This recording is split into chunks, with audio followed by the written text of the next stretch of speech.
ছিল খুবই ময়লাযুক্ত, তিনি বসলেই কাপড় চোপড় নষ্ট হয়ে যাবে, সেজন্য তিনি একবার এই কাজটা করেছেন। আজকের মেডিকেল সায়েন্স বলছে যারা অনবরত দাঁড়িয়ে পেশাব করে এদের কিডনি যে কোনো সময় ফেল হতে পারে। দাঁড়িয়ে পেশাব করলে কিডনি পেশাবটা নিষ্কাশন করে না, বসে এটা সবচেয়ে ভালো। বসে যারা এই যে হাই কমরটাও প্রস্টেট সেশনের জন্য ভালো না, প্রস্টেট বড় হয়ে যায় যারা দাঁড়িয়ে দাঁড়িয়ে পেশাব করে। সবগুলো 1400 বছর আগে বলছেন রাহমাতাল্লিল। আর বাথরুম থেকে নিয়ে মসজিদ পর্যন্ত আমাদের ইবাদত আছে না নাই? বাথরুমে যেতে হলে বাম পা কোন পা? বাম পা। বাথরুমে ঢোকার আগে পড়তে হয় আল্লাহুম্মা ইন্নী আউযু বিকা মিনাল খুবসি ওয়াল খাবাইস। কখনো রাস্তার পাশে পেশাব করতে বসবেন না। রাসূল বলছেন রাস্তার কাছে পেশাব করতে বসলে প্রথমে তুমি তিনটা আওয়াজ করো, তিনটা আওয়াজ করো, এরপরে দোয়াটা পড়ো। রাস্তার পাশেই বসো না, একেবারে নিচে নিচে চলে যাও। এমন জায়গায় বসবো না যেটার পাশে মানুষ বসে বসার কাজগুলো করে। কোন জমায়েতের পাশে পেশাব করো না, লানত। গাছের ছায়ায় করো না, লানত। পুকুরের ঘাটে করো না, নদের ঘাটে করো না, লানত। জীবনের যা কিছু দরকার সব ইসলামে আছে না নাই? কোন হাত দিয়ে খেতে হবে? ডান হাত। কেন? আজকের বিজ্ঞান বলছে ডান হাত দিয়ে যারা খায় তাদের শরীরটা সব সময় ভালো থাকে, কারণ খাদ্য নালীগুলো অধিকাংশ গুলো ডান হাতের নিচ দিয়ে প্রবাহিত। ডান হাত যখন ফ্রি হয় পাইপগুলো সুন্দর থাকে, খাওয়া যাওয়ার মধ্যে কোনো অসুবিধা হয় না। রাসূল বলছেন বসে খাও। আজকের বিজ্ঞান বলছে যারা দাঁড়িয়ে খায় তাদের কিডনি, তাদের লিভার এবং হার্ট গুলো দুর্বল হতে থাকে। 1400 বছর আগে 1500 বছর আগে বলেছেন রাহমাতাল্লিল। ইবাদত কখন থেকে কখন করব? কেন আমাদের সৃষ্টি? আল্লাহ বলছেন ওয়াকাদা রাব্বুকা আল্লা তা'বুদু ইল্লা ইয়্যা। প্রতিদিন আমরা ওয়াদা দেই ইয়্যাকা না'বুদু ওয়া ইয়্যাকা নাস্তাঈন। আপনার ইবাদত করব, ভিক্ষা চাইব কার কাছে? আপনি ছাড়া কার কাছে চাইব না। আমরা বললাম আল্লাহ এই ইবাদত কেন করতে হবে? আল্লাহ সূরা জারিয়াতের 56 নম্বর আয়াতে জবাব দিচ্ছেন ওয়া মা খালাকাতুল জিন্না ওয়াল ইনসা ইল্লা লিয়াবুদুন। আমি মানুষ এবং জিনকে ইবাদত ছাড়া কোনো কাজে সৃষ্টি করি নাই। আমাদের জন্ম থেকে মৃত্যু পর্যন্ত ইবাদত। ছেলে যখন ঘরে আসলো, আসার সাথে সাথে ছেলের কানে আযান দেয়া কি? বলে ইবাদত। ছেলের মুখে মিষ্টি দেয়া কি? ইবাদত। একটা সুন্দর নামে ডাকা কি? ইবাদত। আকিকা করা কি? ইবাদত। ছেলের জন্য স্বর্ণ অথবা রৌপ্য অর্জন করে তার চুল থেকে দান করে দেয়া, এটা কি? ইবাদত। পয়সা আলাদার জন্য, গরিবদের জন্য। গরিবদের জন্য অনেক ছাড়। গরিবরা জান্নাতে আগে যাবে না পরে যাবে? নবীদের মধ্যে কোন নবী সবার শেষে জান্নাতে যাবে? বলে কোন নবীর পয়সা বেশি ছিল? সুলাইমান আলাইহিস নবীদের মধ্যে তিনি সবার শেষে জান্নাতে যাবেন। আর নবীদের মধ্যে সবার আগে জান্নাতে যাবেন কে? আরো আসতে তো সাল্লাল্লাহু। কি ছিল তার গুণ? যে রাতে মারা যায় সন্ধ্যার পরে ঘরে বাতি জ্বালানোর মতো তেল ঘরে ছিল না। মায়েশা বলছেন যে কাপড় দিয়ে ওনাকে ঢেকে দেই, ওই কাপড়ের মধ্যে ছিল অসংখ্য ছিদ্রি। দুনিয়ার কোন সম্পদ তার ঘরে ছিল না। আসরের নামাজ পড়ছেন রাসূল, সালাম ফেরানোর সাথে সাথে দৌড় মারলেন। সাহাবায়ে কেরাম অবাক হয়ে গেলেন। কারো সামনে দিয়ে কারো উপর দিয়ে চলে গেলেন ফিরিয়ে। রাসূলকে জিজ্ঞেস করলেন ইয়া রাসূলুল্লাহ, এরকম তো আসরের পরে কখনো আপনি যান না, কারণ সকাল সন্ধ্যায় তাসবিহ পড়াটাকে আল্লাহ ওয়াজিব করে দিয়েছেন। ফাসাব্বিহুহু বুকরাতাও ওয়া আসীলা। কেন গেলেন? রাসূল বলছেন যখনই সালাম ফিরালাম আমার মনে হয়েছে আমার ঘরে এক টুকরা স্বর্ণ আছে। আমি তাড়াতাড়ি করে গিয়ে আয়েশাকে বললাম আয়েশা তাড়াতাড়ি এই স্বর্ণটা তুমি বিলি করে দাও। একটু স্বর্ণ টুকরা থাকবে, আমি দুনিয়া থেকে চলে যাব এমন যেন না হয়। দুনিয়ার সম্পদ যা হবে হিসাব নেবেন কে? আল্লাহ হিসাব নেবেন। এই জন্য যার সম্পদ বেশি তার হিসাবও। তোমরা যারা মনকে মন রাস্তার থেকে চুরি করেছো সবগুলো ঘাড়ে করে উঠতে হবে। কার কথা? ইয়াহমিলুনা আওজারাহুম আলা যুহুরিহিম। সূরা নামের 31 নম্বর আয়াত। আল্লাহ বলছেন যে যা চুরি করবে কিয়ামতের ময়দানে তার ঘাড়ে তুলে দেব। সাহাবায়ে কেরাম জিজ্ঞেস করলেন ইয়া রাসূলুল্লাহ, এত ছোট ঘাড়ে এত জিনিস কেমনে হবে? রাসূল বললেন এক এক জাহান্নামীর দাঁত একটা হবে উহুদ পাহাড়ের সমান। উহুদ পাহাড় হলো 10 মাইল লম্বা, 2.5 মাইল চওড়া। এরকম যদি দাঁত হয়, মুখটা কত বড় দরকার? কথা বলেন কত? বাংলাদেশে হবে না, বাংলাদেশে হবে না। তুমি চিন্তা করো, 300 মাইল হলো দাঁত, 32টা দাঁত, একটা যদি 10 মাইল করে হয় কত হয়? বেশি হয়। এটা আবার বেশি হয়ে বিশাল। এই সাইজ দিয়ে জাহান্নামীরা উঠবে, আর জান্নাতীদেরকে আল্লাহ নবীর সাইজ করে দিবেন 70 গজ। কয় গজ? 70 গজ লম্বা করে দিবেন এক এক আদমের সন্তানকে। যারা জান্নাতি হবে ইউসুফ আলাইহিস সালামের আকৃতি দিবেন, সৌন্দর্য দিবেন, আল্লাহ কবুল করে। আল্লাহ আমাদের সবাইকে জান্নাতি হিসেবে কবুল করে। আরো জোরে বলেন আমিন। ইবাদত করলেই জান্নাত পাওয়া যায়, ঠিক যাবে ঠিক? কার কথা? কার কথা? আমরা বললাম আল্লাহ ইবাদতে লাভ কি? এবার আল্লাহ জবাব দিচ্ছে না, যখন কি লাভ শুনো। ফালিয়াবুদু রাব্ব হাদাল বাইত আল্লাযী আত'আমাহুম মিন জু' ওয়া আমানাহুম মিন খাউফ। এই ঘরের রবের ইবাদত করো, ক্ষুধা লাগলে খাবার দিবেন কে? বাংলাদেশে এখন কোন জায়গাতে কোনো অভাব নাই। মঙ্গা ছিল উত্তরবঙ্গে, এখন সেটাও কে দূর করে দিয়েছেন? খাওয়ার অভাব। কারণ বাংলাদেশের লোকেরা সপ্তাহে একদিন মসজিদে যায়, একদিন আল্লাহকে সিজদা করে। কোন দিন? জোরে বলে। জুমার দিন কোন মসজিদে জায়গা হয় না, আর রমজান মাসের প্রথম সপ্তাহে জায়গা হয় না, ঠিক না ঠিক? এরকম যদি সারা সপ্তাহ লোকেরা মসজিদে থাকতো, বরকত বাড়িয়ে দিতেন কে?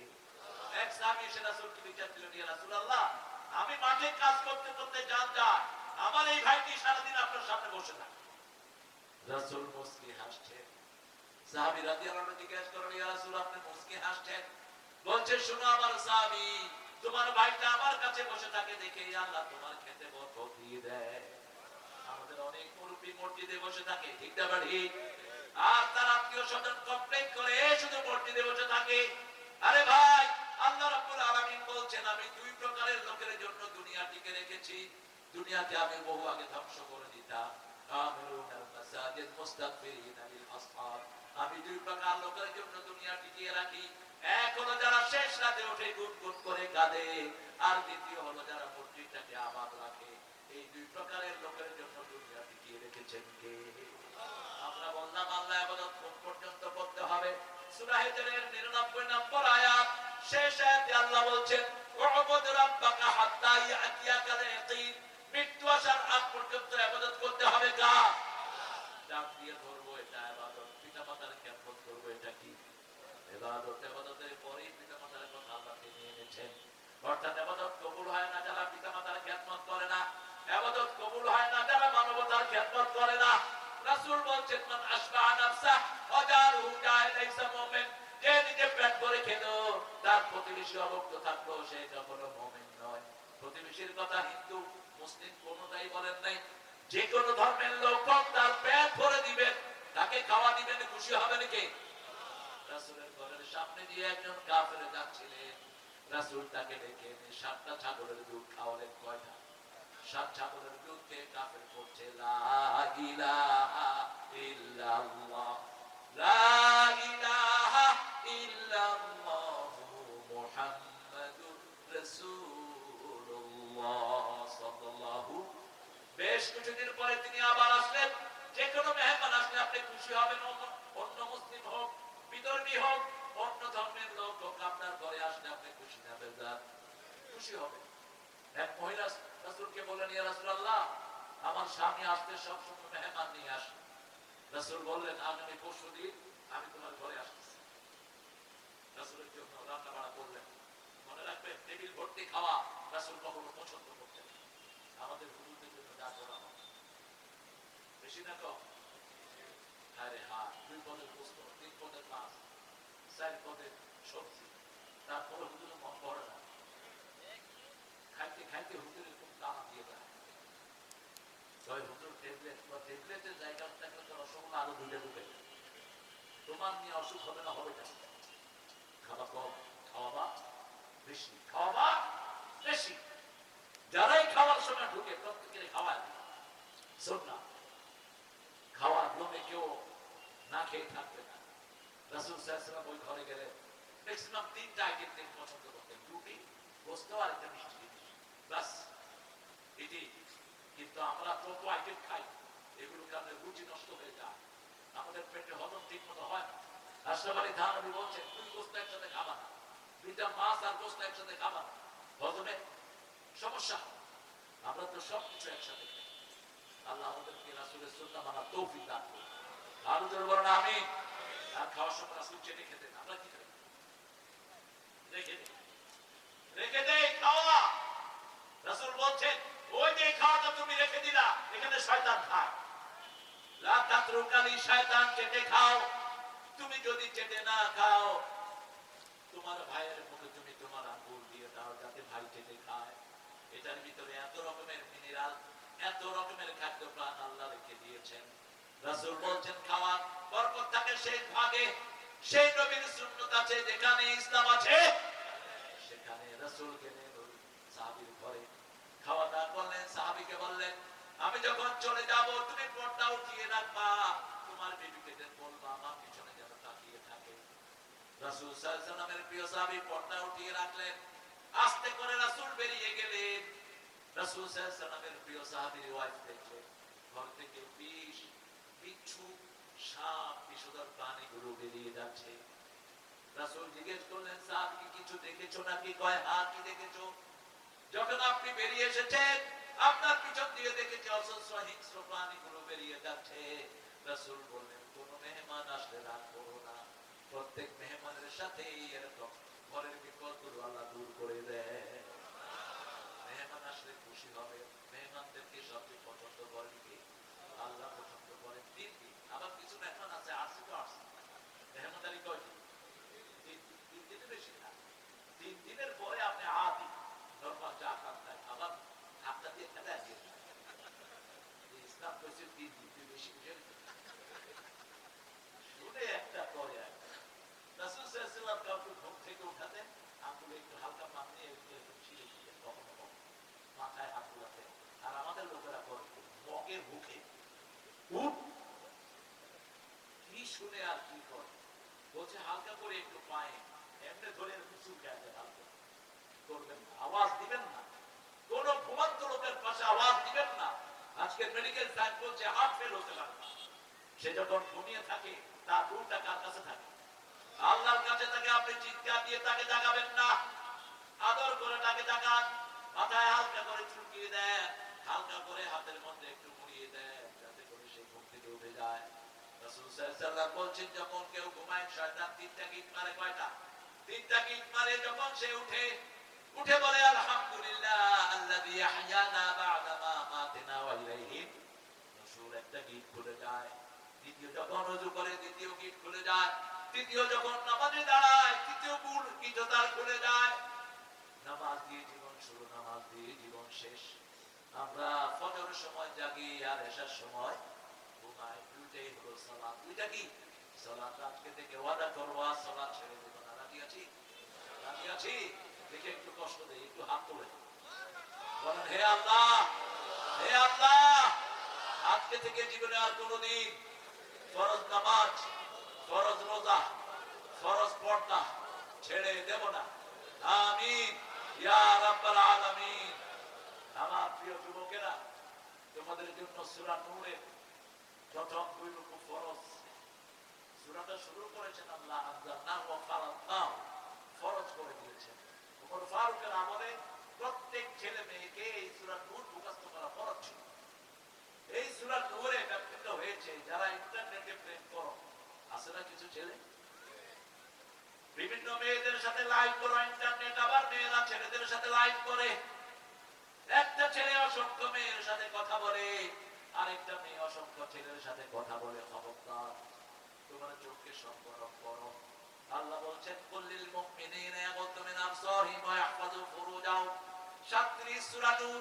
মুমিন পুরুষদেরকে বলে দাও তারা যেন তাদের চোখকে অবনত রাখে, লজ্জাস্থানকে হেফাজত করে। চোখের সাথে লজ্জাস্থানের সম্পর্ক। মুমিনা মেয়েদেরকে বলে দাও তারা যেন তাদের চোখকে অবনত রাখে, লজ্জাশীলতাকে হেফাজত করে, তাদের লজ্জাস্থানকে যেন হেফাজত করে। যেই দেশে মানুষ যত চরিত্রবান ওই দেশের উন্নতি তত বেশি, সবচেয়ে উন্নত চরিত্রের ছিল রাহমাতাল্লিল আলামিন। সেজন্য সেটা ছিল সর্বশ্রেষ্ঠ যুগ। খায়রুল কুরুনে কারনি, রাসূল বলতেন আমার যুগ সর্বশ্রেষ্ঠ যুগ। একজন মেয়ে তরুণী তরুণী সানা থেকে হাজরামাউত পর্যন্ত হেঁটে যেত, রূপের বর্ষা, সারা শরীরে স্বর্ণ নিয়ে, আল্লাহ ছাড়া কাউকে ভয় পেত না। সেই সমাজ আজকে যদি আমরা কোরআনের আইন চালু করি, আল্লাহ বলছেন ওয়াকাদা রাব্বুকা আল্লা তা'বুদু ইল্লা ইয়্যাহ। আমরা চূড়ান্ত কথা বলবো, আল্লাহ ইবাদত করলে কি দিবেন ফাইনালি বলেন। আল্লাহ বলছেন পড়েন ফাদখুলি, পড়েন ফাদখুলি ফি ইবাদি ওয়াদখুলি জান্নাতি। একদিকে ইবাদতে দাখিল হবে, আরেকদিকে জান্নাত দান করে দিবেন কে? এবার আল্লাহ বলছেন রবের ইবাদত করব। আমরা বললাম আল্লাহ কি দিবেন? সূরা ফুসসিলাতের 30 নম্বর আয়াতে আল্লাহ বলছেন ইন্নাল্লাযীনা ক্বালু রাব্বুনা আল্লাহু থুম্মা ইসতাকামু তাতানাজ্জালু আলাইহিমুল মালায়েকা আল্লা তাখাফু ওয়া লা তাহজানু ওয়া আবশিরু বিল জান্নাতিল্লাতী কুনতুম তুআদুন। আল্লাহ বলছেন যারা আমাকে রব বলে, এটার উপরে থাকে। 5 ওয়াক্ত নামাজে আমরা কাকে রব বলি? ইমাম বলেন সামি আল্লাহু লিমান, আমরা বলি রব্বানা লাকাল হামদ। রাসূল বলেন যে বলে রব্বানা লাকাল হামদ, তার জীবনের গুনাহগুলো maaf করে দেন কে? এটার উপরে যারা টিকে থাকবে। একটা ছেলেকে 3 মাস অজ্ঞান করে রাখা হয়েছে, চোখের ভিতরে সুই ঢুকানো হয়েছে, পায়ের ভিতরে সুই ঢুকানো হয়েছে, কিন্তু একবারের জন্য কালেমা থেকে তাকে বঞ্চিত করতে পারে নাই। কোন ছেলে বলে? কোন ছেলে? দেলোয়ার। কি নাম? দেলোয়ার। 3 মাস অজ্ঞান। কয় মাস? 3 মাস। একবারের জন্য তার মুখ থেকে অন্য কথা বের করতে পারে নাই। আবার তাকিয়ে দেখেন সুমাইয়া হাঁটছেন মক্কায়, সাথে তার ছেলে আম্মার। আবু জাহেল বলল এদিকে আসো। মুসলমানরা বিনয়ী হয়, মুসলমানরা সব সময় প্রত্যেক মানুষকে সম্মান করে, ঠিক না ঠিক? যারা কোরআন পড়ে না তাদের কাছে মুরব্বির কোনো সম্মান। দেখবেন আপনাদের স্কুলের ছেলেরা, ক্লাস 5 এর ছেলেরা এখন বেরিয়ে খায়। কথা বল না, আছে না নাই? শিক্ষকদের জন্য কোনো সম্মান, মুরব্বিদের জন্য নেই। কলেজের ছেলেরা মোটরসাইকেল চালিয়ে যায়, মুরব্বি দেখলে পাওয়ার আরো বাড়ে। অথচ আল্লাহ বলছেন ইবাদুর রহমানুল্লাযীনা ইয়ামশুনা আলাল আরদি হাওনা, যারা আল্লাহর গোলাম, রহমানের গোলাম, তারা বিনয়ের সাথে জমিনে চলে, মুরব্বিকে সম্মান করে। হোক মুরব্বি হিন্দু, হোক মুরব্বি বেনামাজি, তাকে সম্মান করবা, তাহলে রাসূলের উম্মত হবা। রাসূল বলছেন যে ছোটদেরকে আদর করে না, বড়দেরকে সম্মান করে না, সে আমার উম্মত হতে।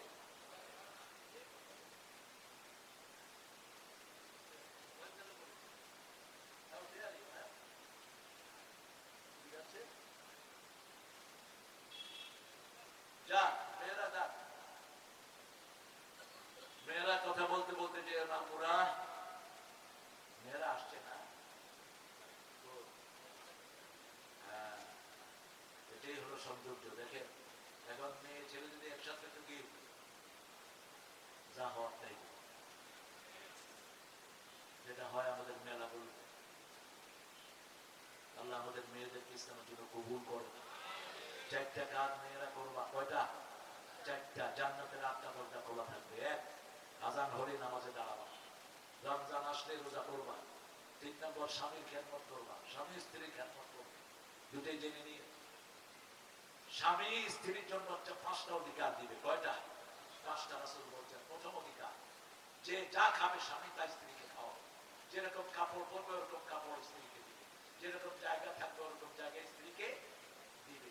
4র্থ নম্বর, স্ত্রীকে গালি দিবে না। কেউ যদি স্ত্রীর উপর আক্রমণ করে, স্বামী তাকে প্রতিহত করবে, ঠিক না ঠিক? দেখা যায় একটা মেয়েকে বিয়ে করে এনে শ্বশুরে মারে, শাশুড়ি মারে, শালা মারে, শালি মারে। আপনাদের এখানে নাই? হ্যাঁ, বিশেষ করে যেসব পরিবারে যৌতুক বেশি, সেসব পরিবারে অত্যাচার বেশি, ঠিক না ঠিক? যারা যৌতুক খেয়েছ মনে রেখে দিও, হিন্দুদের সাথে তোমার আচরণ হবে। হিন্দু ধর্মের মধ্যে মোহরানা নাই। বিয়ের সময় মেয়ে যা কিছু বাপের ভাই থেকে নিতে পারে তাই, কিন্তু ইসলাম তা নয়।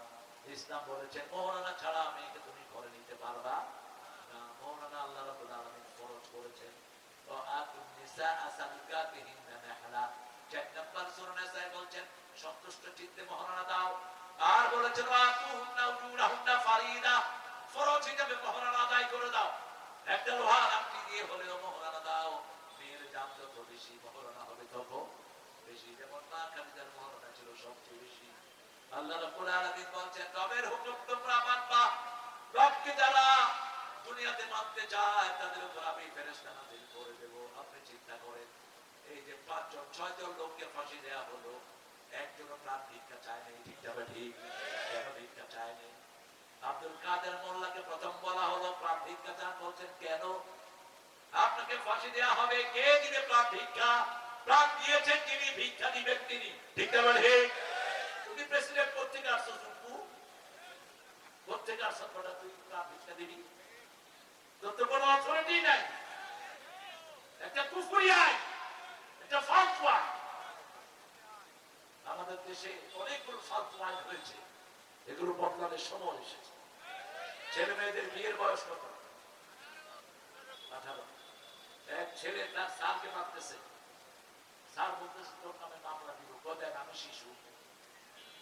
বয়স হলো 18। বয়স কত? সে তো কাগজে শিশু, বিয়ের বয়স হয়। কি সর্বনাশ করেছেন! রাসূল বলেছেন মেয়ে বালিকা হওয়ার সাথে সাথে বিয়ে দাও। 3টি কাজ দ্রুত করো। ওয়াক্ত হলে কি পড়ো? আযান। আল্লাহ সবচেয়ে ভালোবাসেন এটা। 2 নাম্বার, যখন কেউ মারা যায় তাড়াতাড়ি দাফন করো। রাসূলকে জিজ্ঞেস করা হলো ইয়া রাসূলুল্লাহ সাল্লাল্লাহু আলাইহি ওয়াসাল্লাম কেন তাড়াতাড়ি দাফন হবে? রাসূল বললেন যদি সে জান্নাতি হয় অফরজনে আমার থেকে তাকে বঞ্চিত করছো। ঠিক না ঠিক?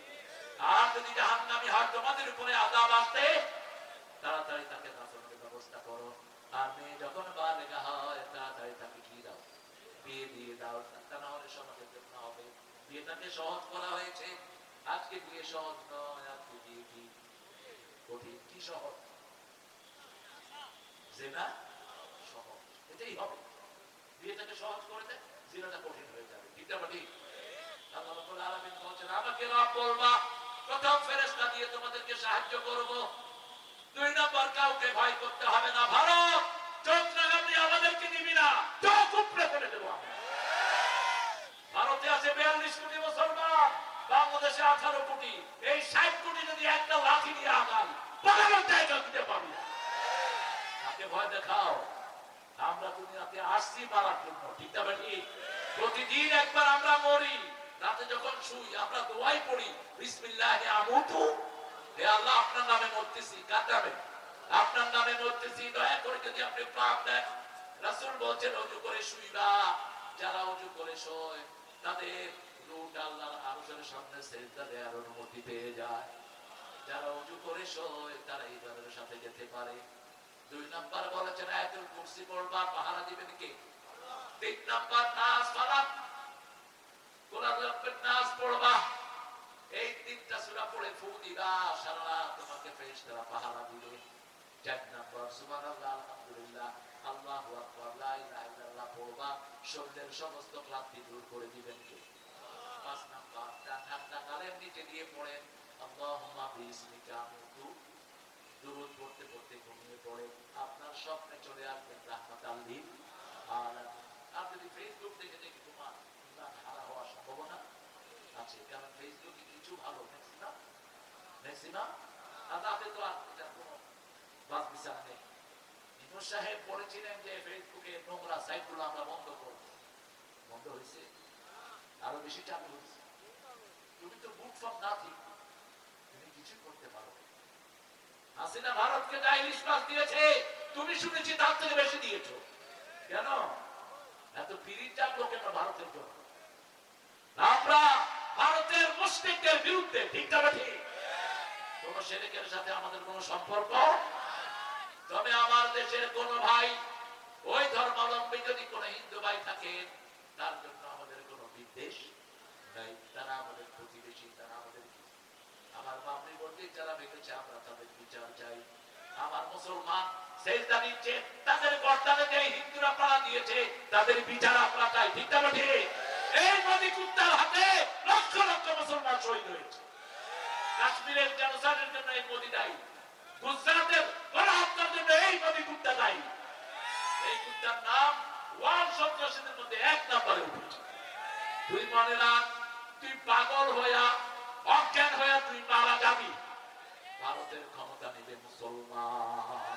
সেই দিনই বেশি দূরে নয়, প্রতিদিন 20,000 লোক নতুন করে পড়ছে লা ইলাহা লা ইলাহা ইল্লাল্লাহু মুহাম্মাদুর রাসূলুল্লাহ সাল্লাল্লাহু। ইসলাম আছে যেখানে শান্তি আছে। দেখেন কত 13 মাস কোন অ্যারেস্ট আছে, কথা বলেন, কোন জঙ্গি আছে, মানুষের মধ্যে একটা স্বাভাবিক একটা সুন্দর স্বাচ্ছন্দ্যতা আছে না নাই, কথা বলার স্বাধীনতা আছে। এই যে আমি মুসলিম যেটা বললাম, এটা যদি হাসিনা দেবে কি মানে পুলিশ তো হাজির হইত, পুলিশ মাহফিলের কাউকে বেরোতে হইত। কত সবাই আগে কমিটি শেষ, আগে কি কমিটি শেষ। এক হুজুরকে ওয়াজ করতে নিল আমেরিকার এক জেল, ওই বেচারা বসে বসে ওয়াজ করতেছে। হুজুর ওয়াজ করতে করতে কয়, ভাই বেরাও, দেখেছেন পড়েছেন কখনো দেখেন, এইতে বসে আছে বেরাও। ওই লোকটি কয়, আমি তোমার আল্লাহ, আমি তোমার ওয়াজ শুনছি, তুমি আমারও বানিয়েছে, বেরাও যাও দেখাচ্ছি। বাস ফোন করতে পুলিশ আসে। আল্লাহ হেফাজত করার মানে গেছে কারে, হুজুর উঠে দিছে দৌড় দিতে দিতে হুজুর পায়জামাও খুলে ফেলেছে, পাঞ্জাবিও খুলে